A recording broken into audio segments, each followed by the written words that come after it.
Abra por favor su Biblia conmigo en Efesios capítulo 6, versículo del 10 al 20.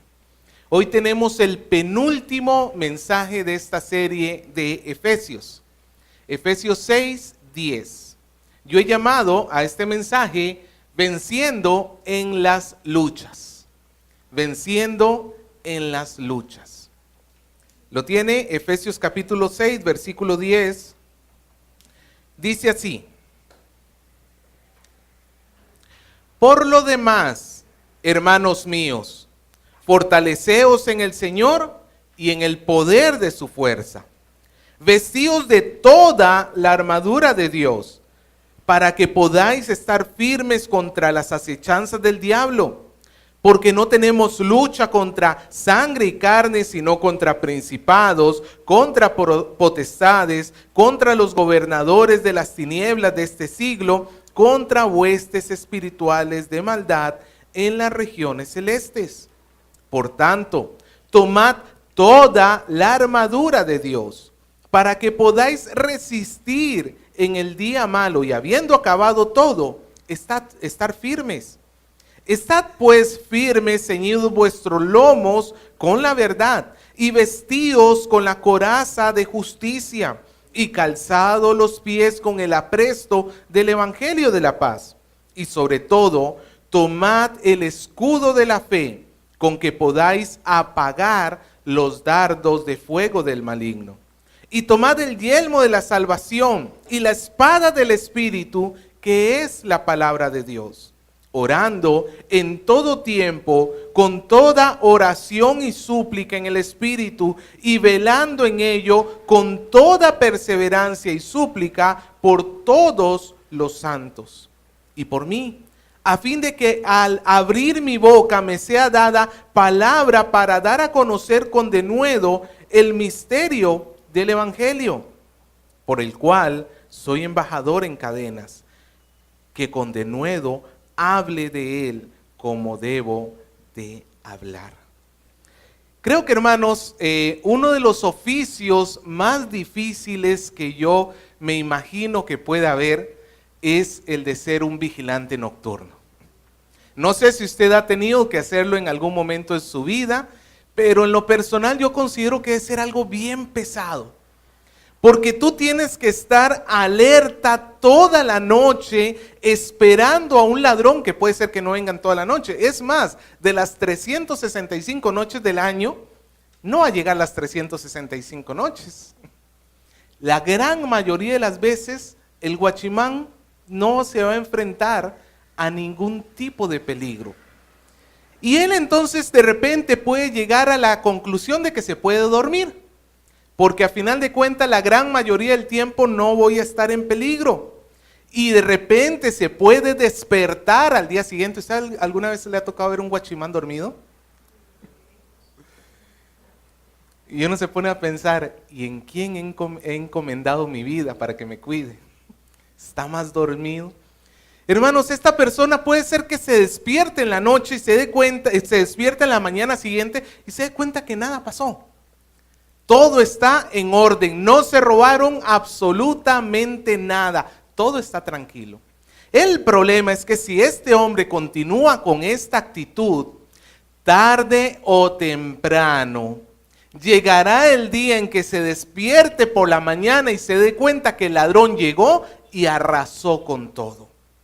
Estar alerta es una de las cosas más importantes que tiene que hacer un guachimán y es una de las cosas que tiene que hacer el pueblo de Dios. Nosotros pasamos por alto muchas veces este mandato bíblico que es velar. Y cuando hablo de velar no estoy hablando de hacer vigilias. Estoy hablando de una actitud de alerta que todo creyente debe tener dentro de sí, porque estamos expuestos a un gran peligro las 24 horas del día. Estamos expuestos a un mundo espiritual que muchas veces nosotros no nos damos cuenta. Empezamos a dejar de cuidar nuestra vida espiritual y eso nos trae debilidad. Y la debilidad nos va a llevar al pecado. Así que, hermanos, la iglesia tiene que velar. Diga conmigo, velar. Tiene que velar, no solamente tiene que estar alerta por el enemigo que viene a atacar, sino que también tiene que estar alerta de que tenga las herramientas necesarias para poder combatir al enemigo. Imagínese un guachimán que vea al ladrón venir, pero él no tiene ni siquiera su garrote cerca. ¿Le sirve de algo ver al enemigo venir? Para nada. Así que, hermano, yo oro para que hoy Dios despierte nuestra conciencia y nos ayude a entender que nosotros debemos vivir en la fortaleza del Señor. Así que ese es nuestro tema del día de hoy. ¿Qué yo necesito para poder vencer en mis luchas? ¿Qué necesito yo para poder vencer en mis luchas? Eso nos lleva a nuestro primer punto. El creyente debe fortalecerse para luchar. El creyente debe fortalecerse para luchar. Versículos del 10 al 12. Por lo demás, dice en el versículo 10, hermanos míos, fortaleceos en el Señor y en el poder de su fuerza. Pablo nos ha estado dedicando esta carta de Efesios para que nosotros podamos comprender que nosotros vivimos unidos a Dios en Cristo Jesús. Amén. Y ahora en esta segunda parte hemos estado estudiando qué implicaciones tiene eso para nuestra vida. Nosotros tenemos que vivir como cristianos en todo nuestro entorno. Lo vimos las semanas pasadas. Esposos con esposas, padres e hijos, empleadores y empleados. Tienen que reflejar el evangelio. Pero la vida está llena de dificultades. Ponte a pensar en cuántos problemas has tenido con tu cónyuge esta semana, o con tus padres o tus hijos, o con tu jefe o un empleado. De repente tú has tenido que enfrentar esta semana con un jefe corrupto que te ha invitado a hacer algo que no es correcto. De repente tú has tenido que enfrentarte esta semana a un hijo rebelde o a un padre intransigente que no quiere tratar contigo. O has tenido que enfrentar a un amigo que te ha invitado a hacer algo que no conviene. Te ha querido llamar, te ha querido tentar para que tú hagas algo que no conviene. Y entonces la pregunta es, ¿cómo nos enfrentamos a estas personas? ¿Cómo nosotros tenemos que hacer para enfrentarnos a estas situaciones? Pablo nos dice entonces que nosotros debemos fortalecernos en el Señor y en el poder de su fuerza. Esta expresión, hermanos, pareciera redundante. Fortalécete en el Señor y en el poder de su fuerza. Pero Pablo no está haciendo aquí un error gramatical. Pablo lo que está queriendo es enfatizarle a la iglesia que es necesario que nosotros como iglesia tengamos nuestra fortaleza no en nosotros mismos. Hermanos, vivimos en un mundo humanista donde se nos dice que el ser humano es la solución a toda su vida. ¿Cuántas veces nosotros hemos pensado o adoptado el pensamiento, yo lo puedo? Yo lo puedo. Pablo dice, no, espérate. No se trata de lo que tú puedes hacer. Tu fuerza, ¿de dónde tiene que venir? Tiene que venir del Señor. Fortalécete en el Señor y en el poder de su fuerza. Pablo no está confiando en el campeón que hay en los Efesios, como dice algún predicador por ahí. Pablo no está confiando en la cantidad de conocimiento que tienen los efesios o en los largos años de cristiano, porque hay veces que nosotros nos confiamos y decimos, yo ya tengo 20 años de cristiano, yo ya puedo con esto solito. No, yo ya llevé cursos en la iglesia, yo ya sé. Hermano, lo peor que puede hacer una persona, un creyente, es comenzar a confiar en sí mismo. Nosotros tenemos que saber que nuestra fortaleza viene del Señor. Si vamos a atravesar tiempos de angustia, tiempos de prueba, quien no esté firmemente aferrado en el Señor va a caer inevitablemente. Se lo repito, en medio de la prueba, si tú no estás aferrado al Señor, sí o sí vas a caer. Hoy en la mañana estaba paseando a Perry, que ya hoy sería el último día que está con nosotros. Ya se la lleva Donatello de regreso a su casa. Y mientras estaba paseando por un parque me di cuenta de algo bien curioso. Había una banca de madera que la habían amarrado bien con una gruesa cadena y con un fuerte candado, pero estaba amarrada a sí misma. No sé si me dejo entender. La cadena estaba enrollada a la misma banca y puesto el candado en la misma banca. No estaba agarrado a nada más. Pregunto, de repente el ladrón no va a poder romper esa cadena. De repente el ladrón no va a poder romper ese candado. ¿Pero se va a poder llevar la banca? Si no está aferrado a algo más grande que la banca, algo que esté sólidamente anclado, hermano, tú puedes tener los mejores de los conocimientos, puedes ser una persona de carácter firme, tú puedes ser quien tú seas, tus cadenas son gruesas y tu candado es fuerte, qué bien. Pero si esa cadena y ese candado no están sujetos a algo más fuerte que ti mismo, en este caso a nuestro Señor Jesucristo, inevitablemente Satanás va a hacer contigo lo que quiere. Nosotros no somos fuertes en nosotros mismos. Necesitamos la fortaleza del Señor. Y tanto más porque en el versículo 11 nos dice que nuestro enemigo, ¿quién es? ¿Quién es en el versículo 11 tu enemigo? El diablo. Dice, vestidos de toda la armadura de Dios para que podáis estar firmes contra las acechanzas del diablo. En otras palabras, tu guerra final no es contra tu jefe, contra tu esposo, aunque tú creas que es el diablo mismo, no lo es. Tampoco es contra ese hijo, contra ese padre o contra el vecino. No, la guerra verdadera, ¿contra quién es?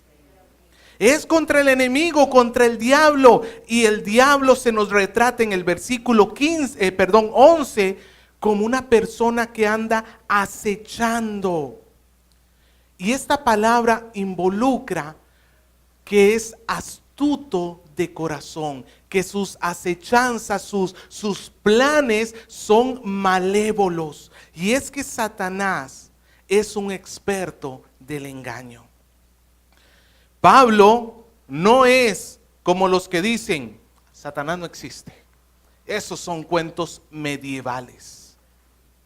Pero Pablo tampoco es de los que dice, le tengo miedo al diablo, me va a hacer caer, seguramente el diablo va a barrer el piso conmigo. No, Pablo sabe y es consciente de la existencia del diablo, pero sabe que es poderoso, como vamos a ver más adelante, pero al mismo tiempo sabe que puede ser derrotado. ¿Cuál es el trabajo del diablo? ¿Cómo trabaja el diablo? Su mejor táctica es comenzar a mezclar la verdad con el error. Así lo hizo con Adán y Eva en el huerto del Edén.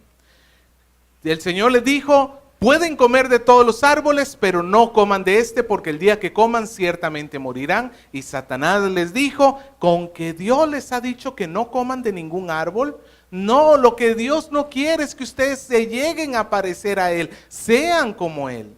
Les habló cierta cantidad de verdad, pero al mismo tiempo se las mezcló con mentira. Jovencito, tú que estás acá, tú estás en una gran desventaja con respecto a los adultos. A nosotros, por los mismos golpes de la vida, nos ha tocado aprender a diferenciar la verdad del error, sufriendo. Nos ha tocado golpearnos para darnos cuenta que una idea que nos vendió el diablo, a final de cuentas era falsa. Tú no tienes todavía la madurez como para poder separar correctamente la verdad del error. Por eso es que Dios te ha provisto padres para que te ayuden a diferenciar, para que te ayuden a entender cuál es el camino correcto y cuál es el camino errado. No le hagas caso a tu propio corazón ni al consejo de tus amiguitos, porque puede ser que con muy buenas intenciones, pero ellos también son inmaduros como tú. Tú aprende a escuchar el consejo paterno, materno. Aprende a escuchar la voz de tus papás. Porque recuerda que a final de cuentas Satanás está tratando de hacerte caer. Y él no se va a enfrentar a ti con mentiras abiertas. Él te las va a mezclar con la verdad, lo suficiente como para que parezca que algo es correcto, pero a final de cuentas no lo es. Satanás nos va a tratar de convencer que nosotros no necesitamos a Dios para ser felices. Dios es un accesorio en tu vida, sí es bueno que tengas cierto nivel de religiosidad, pero a final de cuentas no lo necesitas. Satanás va a tratar de convencerte que tú puedes solo, que no necesitas orar el día de hoy. Estaba leyendo un libro que el autor decía, cuando Satanás impide que nosotros, nos convence que nosotros no oremos hoy, ya hizo bien su trabajo del día. Ya con eso está tranquilo. Y es cierto. Te hago la pregunta. ¿Hoy has doblado tus rodillas delante de Dios para orar? ¿Ayer lo hiciste? ¿Antes de ayer? ¿El jueves, miércoles, martes? ¿Te das cuenta cómo nos sentimos seguros de nosotros mismos? Una vida de poca oración es una vida que se cree que puede sola. Y eso es una mentira de Satanás. Satanás también va a llevar a que tú pienses que ya no hay perdón de Dios cuando tú pecas. O que de repente pues Dios no es tan drástico con algunos pecados y tú te puedes dar ciertos permisos. Hermano, Dios sabe y nos está advirtiendo acá que Satanás va a intentar manipular nuestros pensamientos, aún a través de versículos bíblicos, como hizo con Jesús en la tentación. Satanás recuerda que le citó la Biblia. No es que Satanás la desconoce. Le citó la Biblia, pero se la citó mal enfocada. Y si tú no te aferras al Señor, sin duda vas a caer en sus garras. Recuerda la oración del Padre Nuestro: no nos metas en tentación, líbranos del mal. Necesitas al Señor. Ahora, si esto no fuera suficiente, mira el versículo 12, nos dice que nuestra lucha, ¿contra quiénes es? No es contra sangre ni carne, o sea, no es contra ser humano alguno, sino contra principados, potestades, gobernadores, huestes espirituales de maldad. No me acuerdo, hermanos, cómo se llamaba, pero había una serie hace como 20, 30 años atrás, o que de repente hasta mucho más, de un soldado que era bien tonto. No sé si alguno se acuerda. De un soldado que era bobo. No lograba hacer las cosas bien. La verdad que se me ha olvidado cuál es el... Pero tú veías a ese soldado y lejos de provocarte miedo, ¿sabe lo que te provocaba? Risa. A veces nosotros pensamos que el mundo de las tinieblas es así, como el soldado bobo, que da risa. Que podemos enfrentarnos a él con poca oración, con poca lectura de la palabra, sin congregarnos, sin orar, sin meditar. Podemos enfrentarnos a él porque él es un tonto. Hermano, mira cómo nos refleja el versículo 12. Nos dice que son principados, que son potestades, que son gobernadores, que son huestes espirituales. No pretendo ahondar en todos estos términos por cuestión de tiempo, pero lo que nos retrata acá la Biblia es que nosotros nos estamos enfrentando a un ejército poderoso, a un ejército gigante, mucho más allá de lo que tú puedes siquiera imaginar. No sé si de repente tú puedes recordar en alguna película, alguna escena épica de un gran ejército acercándose a asediar a un lugar, como en El Señor de los Anillos o algo así. No sé si tú puedes traer a tu memoria o puedes imaginarte un vasto ejército atacando un pequeño castillo. Déjame decirte que lo que la Biblia nos está reflejando acá es que nuestra lucha es todavía peor que eso. Nuestros enemigos no solamente son astutos, sino también poderosos. Son poderosos y la lucha es tan encarnizada, es tan fuerte que nosotros no nos damos cuenta, estamos como dormidos. La lucha, hermanos, es constante. Y todo hace ver que lo que Pablo está queriendo hacer acá es que la iglesia de Éfeso se empequeñezca.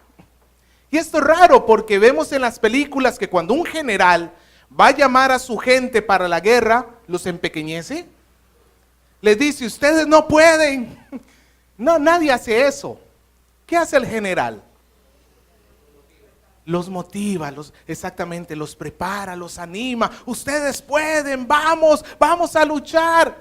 No, aquí Pablo está diciendo, el enemigo es súper astuto y es súper poderoso. ¿Sabe cuál es el efecto que debería tener eso en la iglesia de Éfeso? Que los creyentes hicieran esto, se agacharan.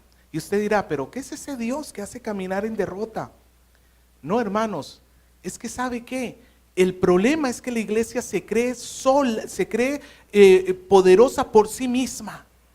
Y eso es lo que nos lleva a problemas. Pablo lo que está tratando de acá es de poner los pies en tierra. Seres humanos aún redimidos por Dios son un chiste para el diablo y su astucia. Recuerda que dentro de ti todavía vive la carne, todavía vive el viejo hombre. Y ese viejo hombre va a ser engañado por el enemigo. No confíes en ti. ¿Alguna vez has visto un niño chiquito, así chiquito, que te dice, no, yo puedo solo?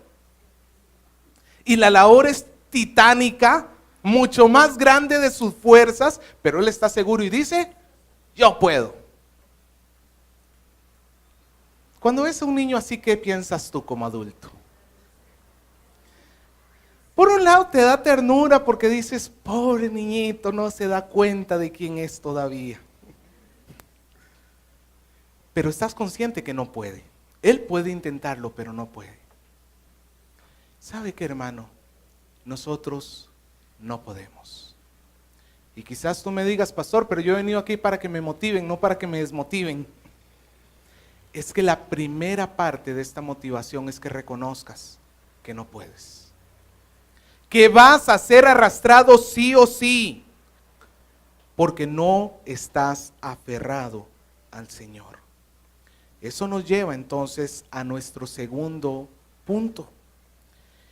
El creyente debe fortalecerse a través de la gracia del Señor.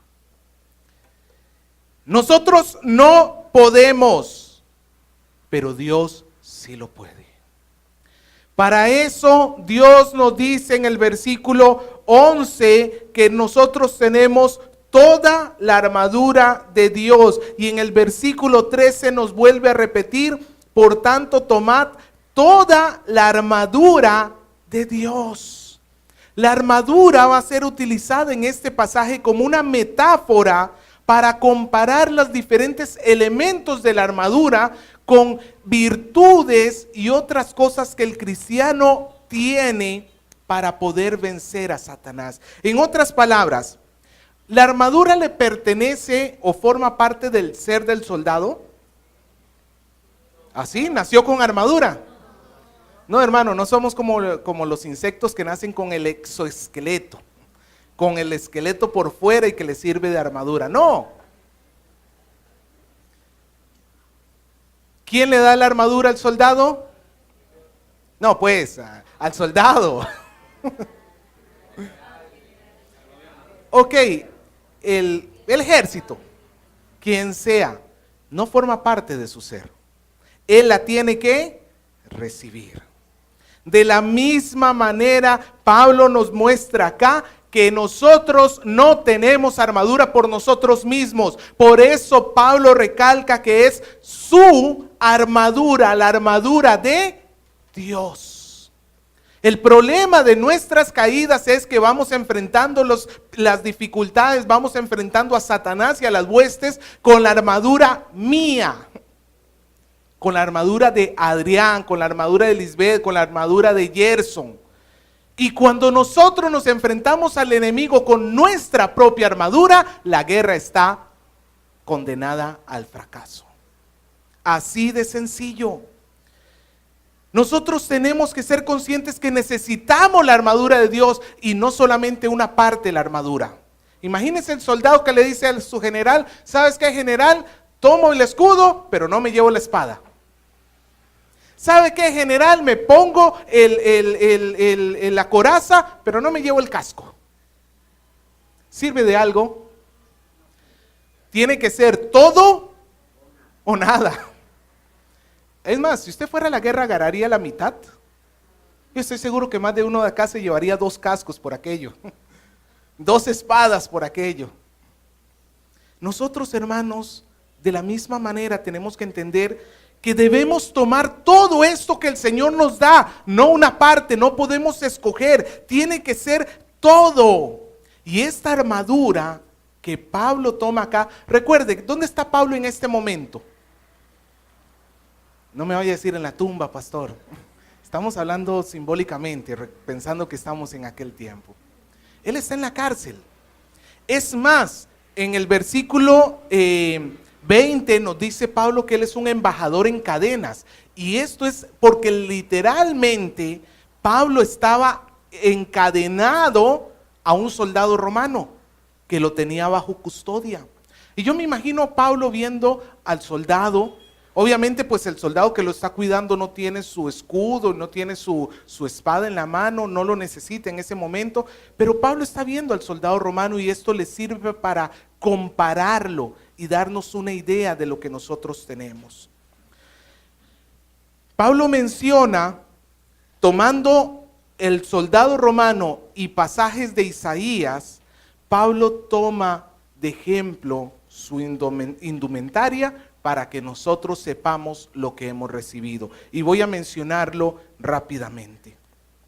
En primer lugar nos dice en el versículo 14 que lo primero que tiene el soldado son, dice, ceñíos vuestros lomos con la verdad.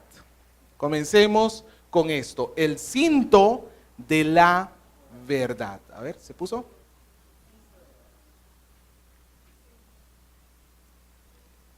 Allá.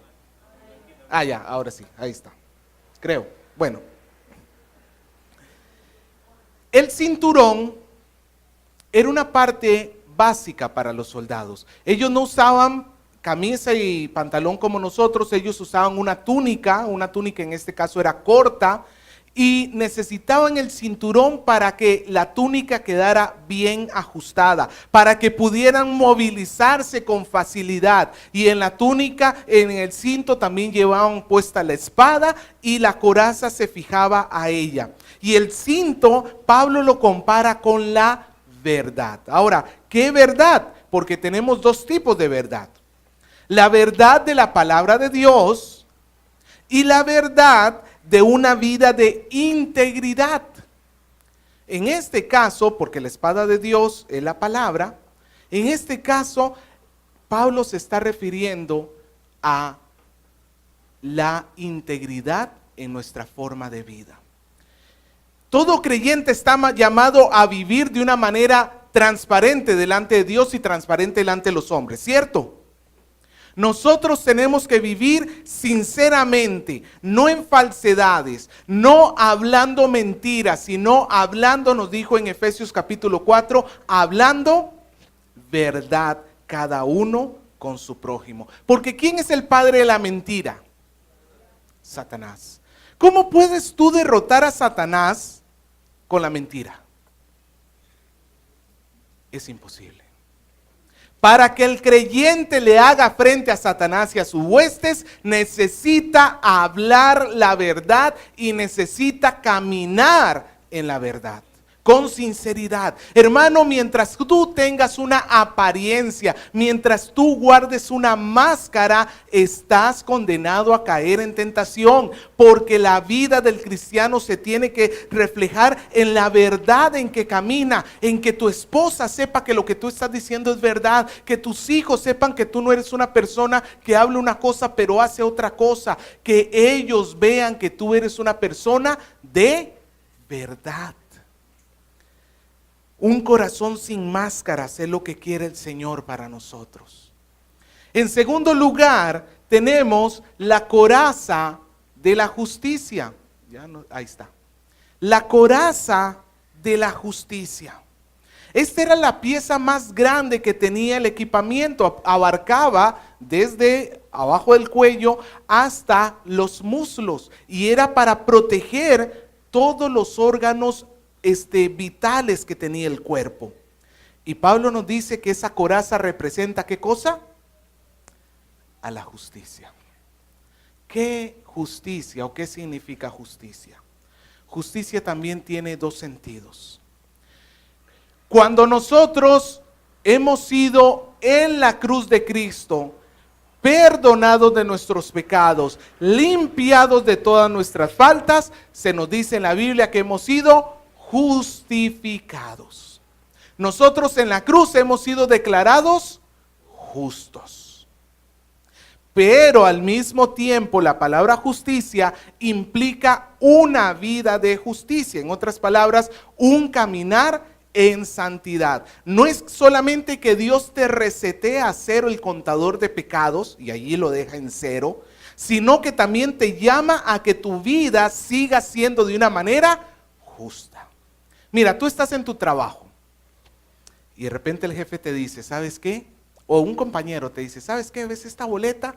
Mira, si la trocamos así, le ponemos un 1, le sacamos ceros, vamos a poderla pasar, nos ganamos unos 5,000 soles, nos vamos 2,500, 2,500. Mita. Pues, si tú no te recuerdas que tú tienes que hacer lo que es justo, si tú no te recuerdas a ti mismo que tú has sido llamado ya no para vivir en pecado, sino para ser instrumento de justicia, tú vas a terminar pecando. Pero si tú te recuerdas y dices, ¿qué es lo justo acá? Cuando tengo que tomar esta decisión, ¿qué es lo que tengo que hacer que refleje la justicia de Dios? Allí vas a poder evitar el ataque del enemigo. El tercer elemento es la rapidez del evangelio de la paz, el apresto del evangelio de la paz. Versículo 15, calzados los pies con el apresto del evangelio de la paz. Los soldados romanos usaban unas sandalias que tenían una suela llena de clavos, como los chimpunes. ¿Los ubica? ¿Para qué sirven los chimpunes? Para meter goles, pastor. No, pues. Exactamente. Cuando el jugador pisa el césped, los chimpunes le dan agarre. Eso le permite andar más rápido y más seguro. Así era también en el ejército romano. La gente tenía que caminar grandes distancias, pero los romanos, al tener clavos en las suelas, ellos podían avanzar distancias mucho más rápido que otros ejércitos, a tal punto que los romanos eran famosos porque ellos llegaban de imprevisto. El ejército estaba esperándolos, pero decía, ellos llegan de aquí a 2 días. Y se descansaban, estaban reposando hasta el tiempo en que ellos pensaban que iba a llegar el ejército romano. Pero de un momento a otro, sin que ellos lo pensaban, ya el ejército romano estaba encima. El secreto de su éxito: sus sandalias, que les ayudaba para que avanzaran mucho más rápido, llegaban más rápido al campo enemigo. También les ayudaba a caminar más seguros, porque no resbalaban en el terreno. Pablo nos dice que así la iglesia tiene que recordar que el evangelio de la paz es como esos chimpunes en sus pies que le van a ayudar a atacar al enemigo más rápido. Cuando la Biblia nos dice el evangelio de la paz, nos está recordando el llamado para el evangelismo.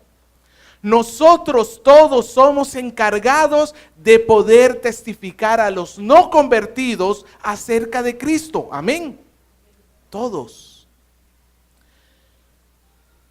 Y cuando tú predicas a tiempo y fuera de tiempo, de repente cuando tú estás ahí en la combi, hay una persona desconocida a tu costado y tú le comienzas a hacer la conversación para evangelizarla. Tú estás agarrando por sorpresa al enemigo. Él está perdiendo, va a perder una vida, porque nuestra labor es rescatar a los perdidos del poder de las tinieblas y traerlos a la luz. Él va a estar perdiendo cuando nosotros nos recordamos que debemos ser evangelistas. Todo el tiempo tenemos que estar testificando a otros de Cristo. Una de las formas como la iglesia vence el poder de las tinieblas es a través del evangelismo. Labor que tenemos bastante descuidada, hermanos. Que tenemos muy descuidada. Póngale el caso contrario. Cuando la iglesia no evangeliza, ¿gana o pierde la batalla? Está perdiéndola. Por eso, hermano, no te olvides. A tiempo y fuera de tiempo. En cuarto lugar tenemos el escudo de la fe. Los soldados usaban un escudo grande, es al que Pablo se refiere acá, porque habían otros escudos. Un escudo grande que protegía, era de 1,20 m de alto, más o menos como así, y 75 centímetros de ancho, que protegía toda su zona vital. Y sobre todo lo protegía porque el enemigo tomaba las flechas, las embarraba en brea, les prendía fuego a la punta y arrojaba las flechas encendidas. Y lo que tenía el soldado para protegerse de esas flechas, ¿qué es? El escudo. Y entonces el soldado se protegía y las flechas pegaban en el escudo y ahí terminaba el fuego, se apagaba y el soldado podía permanecer. El Señor nos recuerda que ese escudo se parece a la fe. El escudo de la fe. Recuerda esto, Satanás va a estar constantemente acechándote, va a estar bombardeando tus pensamientos con todo tipo de cosas, como por ejemplo la culpabilidad. Ya ves, otra vez has hecho lo mismo. Definitivamente ya ni te acerques a orar. ¿Para qué oras si Dios ya te va a rechazar? ¿Tú crees que te va a perdonar con semejante pecadote? O de repente te comienza a invitar a hacer una tentación. ¿Ves aquel dinero? ¿Ves aquello? Tómalo para ti. O de repente Él va a querer insinuarte que debes odiar a la persona que te ha hecho mal. ¿Con quién cree que se ha metido? ¿Con quién cree que está haciendo? No te das cuenta que te está humillando. Satanás va a ser un experto para bombardearnos. Pero nosotros tenemos el escudo de la fe. La fe es la confianza en Dios. La fe es la confianza en Dios. Cuando Satanás te venga a tratar de llenar tu pensamiento con todo tipo de cosas, tú tienes que recordarte a ti mismo lo que Dios ha prometido. Cuando te ataca con la culpa, no, Satanás, porque el Señor ha prometido que si yo confieso mis pecados, Él es fiel y justo para perdonarme y limpiarme de toda maldad. El Señor ha prometido que nada me apartará del amor de Dios que es en Cristo Jesús. Cuando sientas que no puedes perdonar a la persona que te ha hecho daño, recuérdate que tú has sido hecho libre del pecado, libre para que puedas obedecer al Señor. No es una cuestión de que no puedo, sí lo puedes, solamente tienes que intentarlo. El escudo de la fe nos va a ayudar para que Satanás no tome ocasión de nuestros pensamientos. También tenemos el yelmo de la salvación, que es el quinto elemento, que era el casco. Un casco hecho de metal sólido y que cubría la cabeza. Y Pablo dice que ese yelmo se parece a la salvación. Pregunto, hermanos, ¿un soldado puede perder una mano y seguir viviendo? ¿Un pie? ¿La cabeza? No somos como la cucaracha, ¿no?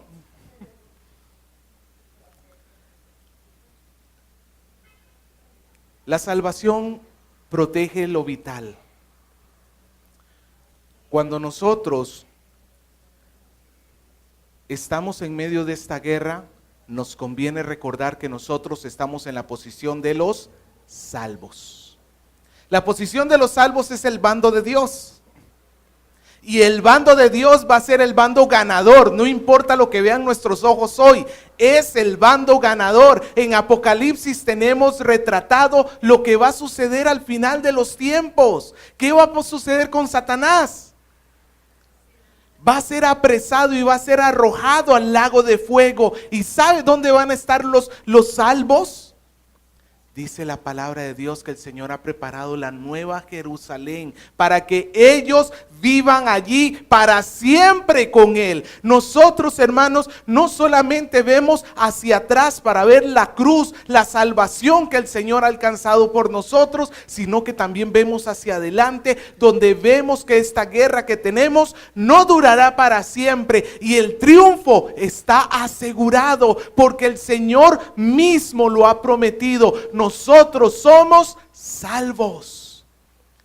Por eso es que, hermanos, nosotros podemos enfrentar al enemigo con el yelmo de la salvación y finalmente tenemos la espada del Espíritu. ¿Qué era el equipamiento que tenía el soldado para atacar? Todo lo demás en sí mismo no es un arma ofensiva, pero la espada sí. Ahora, los romanos tenían varios tipos de armas. Había un arma larga, una espada larga, que obviamente te permite estar a cierta distancia del enemigo. Imagínate una que mida 1,20 m más tu brazo, ¿a cuánta distancia del enemigo estás? Casi 2 metros de repente, más o menos, 1,5 m. Pero Pablo se refiere aquí a una arma que era una espada corta de alrededor de 60 centímetros, casi que un puñal, un cuchillo de cocina grande,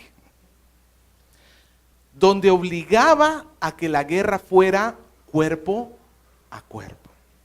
Pablo nos quiere recordar que nosotros no estamos batallando así como de lejos, como mandándonos misiles. Pablo nos quiere recordar que la guerra es cuerpo a cuerpo. Y lo que Dios te ha dado es su espada, la espada que ha salido, que es la palabra que ha salido de la misma boca de Dios. Y es lo que tú tienes para comenzar a enfrentarte al enemigo. Recuerda a Jesús en el desierto. Convierte esas piedras en pan. No, Satanás. Porque no solamente de pan vive el hombre, sino de toda palabra que salga de la boca de Dios. Jesús citando las escrituras. Arrójate al vacío y el Señor va a mandar sus ángeles para que te guarden. No, Satanás, no tentarás al Señor tu Dios, citando el Antiguo Testamento. Póstrate y adórame, yo te doy todos los reinos de la tierra. No, Satanás, porque escrito está: al Señor tu Dios adorarás y solo a Él servirás. ¿Cuál fue la herramienta de Jesús para enfrentarse a Satanás? ¿Y por qué tú no la lees entonces? Y quieres ganarle la victoria. ¿Tú te crees más fuerte que nuestro Señor Jesucristo? ¿Tú crees, hermano, que la palabra es un adorno que el Señor nos ha dado de repente para hacernos más cultos o mejores cristianos? No, hermano, es tu arma. ¿Tú crees que el soldado lleva su arma como diciendo, si la dejo o no la dejo, ¿qué importa?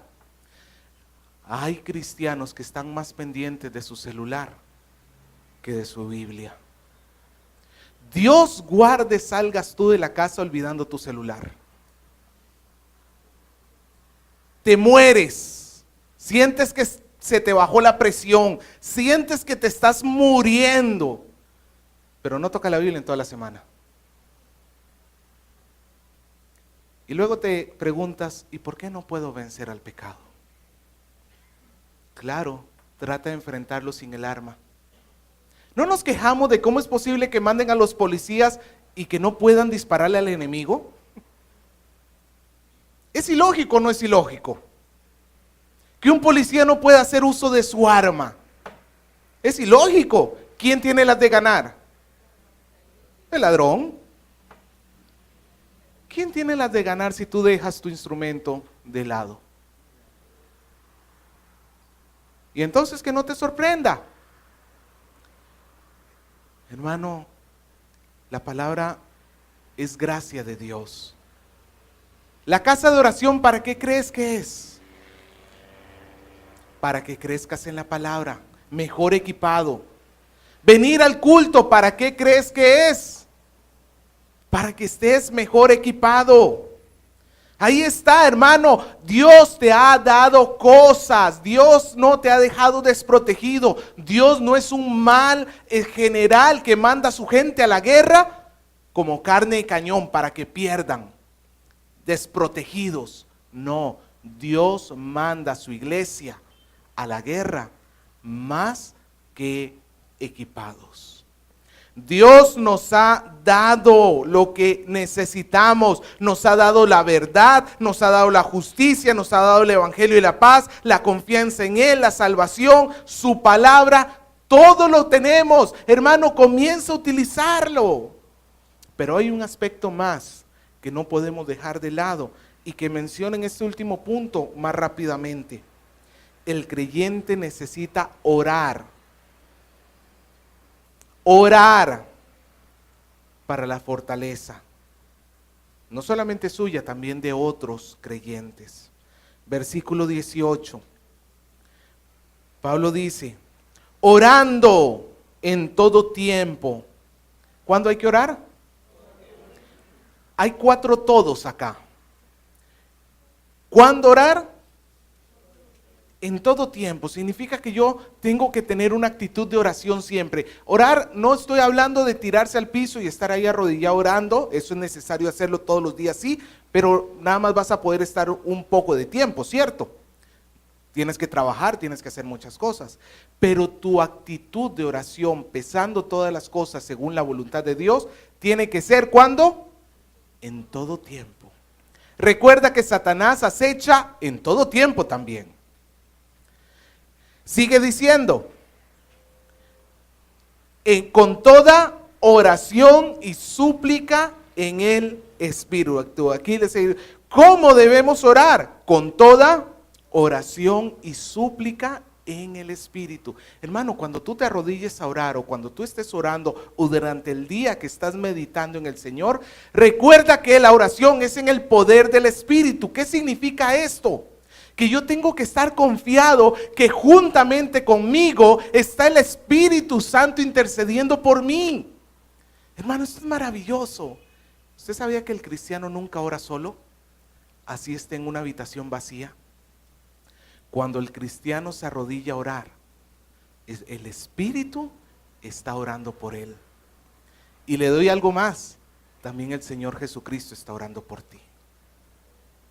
Así que tus oraciones tienen que ser en el Espíritu. Sigue diciendo el versículo 18. Y velando en ello, ¿con qué? Con toda perseverancia y súplica. La pregunta es, mi actitud de oración, ¿cuánto tiempo tiene que durar? Me dice, con toda perseverancia. ¿Alguna vez has desmayado en tu oración por algo? De repente ya dejaste de orar por ese hijo que no ves que cambie, por ese esposo o esposa. Pablo anima a los efesios a que tengan un espíritu de perseverancia. Hermanos, así tú veas que la guerra parece que la estás perdiendo, nuestro deber es seguir orando. Orando. La lucha no siempre va a ser fácil, hermano, pero Dios al final de cuentas siempre va a tener la victoria. Amén. Y finalmente, versículo 18, nos dice que nuestra oración tiene que ser como por todos los santos. No, pastor, yo oro nada más por los que me caen bien en la iglesia. No, ¿por quiénes tienes que orar? Hermano, mi fortaleza depende de usted. La fortaleza del que está a tu costado depende de ti. Tú tienes que orar porque tu compañero, tu hermano que está a tu costado, viva fortalecido en el Señor y en el poder de su fuerza, que use la espada del Señor, que viva con el yelmo de la salvación, con el escudo de la fe, con la coraza de la justicia, etcétera, etcétera, etcétera. Tu deber es orar por otros. Y Pablo los pone a orar a los Efesios, versículos 19 y 20. Pablo dice, y oren por mí. ¿Dónde estaba Pablo en ese momento? Preso. ¿Por qué causa? Por predicar el evangelio. Si yo estuviera preso, ¿sabe lo que yo les pediría a ustedes de repente? Oren por mí para que me liberen. ¿Pero qué pide Pablo? Escucha su oración. Dice, oren por mí, versículo 19, a fin de que cuando yo abra la boca, o sea, cuando me llamen a que testifique, y no está hablando de un testimonio en una plaza, hablando de Cristo, está hablando delante de autoridades, lo están juzgando para matarlo. Él dice, cuando a mí me toque hablar, que yo pueda hablar el misterio de Cristo. Que yo pueda, a esos que me están tratando de matar, que yo les pueda hacer llegar a Cristo. Hermano, mira lo que está sucediendo acá. Pablo no está pidiendo su liberación. Pablo lo que está diciéndole a la iglesia de los Efesios es, miren, yo voy en una misión. Aquí estamos como soldados, recuerde. Yo estoy entrando en una misión. Y en esta misión puede ser que termine muerto. Pero antes que termine muerto, les quiero pedir un favor a todos.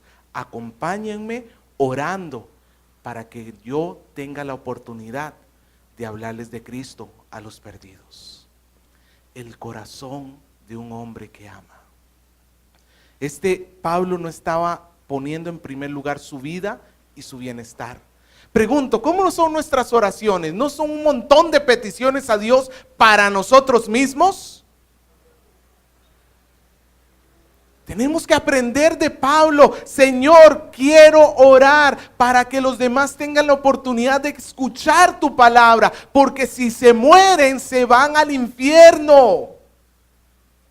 Y decirle a la iglesia, oren por mí, para que yo pueda testificar de Cristo. Hermanos, esto es una persona que de verdad lleva la armadura de Dios, se va a ir a enfrentar al enemigo, pero también confía en que sus hermanos en Cristo lo están acompañando. La guerra no es solos. Tú no estás en esta guerra solos. ¿A quién te ha dado Dios para que te cubra en oración? Si vale el término. Dile al que está a tu costado, tú eres mi compañero de milicia. Tenemos que pelear juntos, hermanos. Ora por tu hermano que está a tu costado en tus tiempos de oración. Pídele a Dios para que lo fortalezca. Pídele a Dios. Porque, hermano, ¿sabe qué es lo maravilloso de todo esto? Que la victoria está prometida. Esta guerra está condenada para Satanás al fracaso. Y para nosotros es la victoria. Un pastor puritano llamado William Goodman, en 1655, él decía, en el cielo no estaremos con armaduras, ahí estaremos con túnicas gloriosas. Pero aquí, en este tiempo, debemos usar la armadura de Dios día y noche. Debemos caminar, trabajar y dormir con ellas. De otra manera no vamos a poder ser verdaderos soldados de Cristo. La pregunta es, hermano, ¿estás usando lo que Dios te ha dado para poder derrotar al enemigo o estás confiando en tus fuerzas? Y si tú no conoces al Señor, Si tú vives para ti, déjame decirte que tú eres un esclavo de Satanás. Quizás tú me dices, no, yo hago lo que me da la gana. No es cierto. Si no puedes hacer la voluntad de Dios, no eres libre, eres esclavo del pecado.